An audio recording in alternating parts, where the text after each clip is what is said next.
আজকে রসুন দিয়া একটা আচার বানাইলাম গ্যাসের লাগিয়া, আর আপনারা সাথে শেয়ার করলাম। এটা খাইলে পেটের খুব উপকার করে রসুনের আচার। আজকে আমি বানাইলাম। আর আপনারা খেয়ে রসুনের আচার খাইন, একটু কমেন্টে জানাইবা।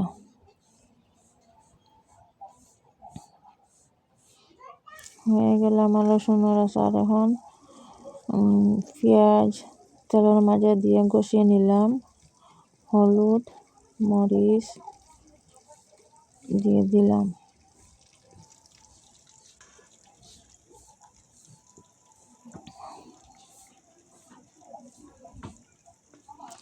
একটু জিরা ধনিয়া দিয়ে দিলাম, দিয়ে একটু তেলের মাঝে কষিয়ে নিলাম।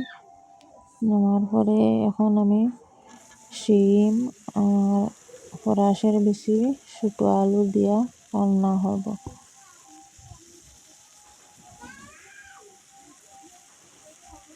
এইটা তো সবজি খারাপ লাগে না, সব সময় ভালো লাগে খাইতে, এর লাগে আমি বেশিরভাগ বানাই এটা।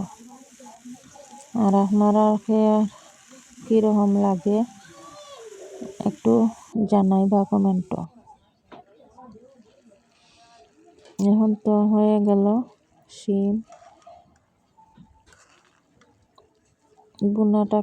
বোনাটা কি সুন্দর হয়েছে। এখন দিয়ে দিলাম কাঁচা লঙ্কা, ধনিয়া পাতা।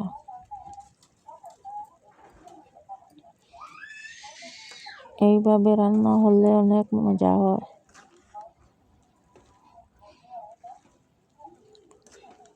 এই শিমের মাঝে অনেক টেস্ট থাকে। আর কয়েকটা ফরাসর বেশি আর ছোটো আলু দিয়ে রান্না হলে খাইতে অনেক ভালো লাগে।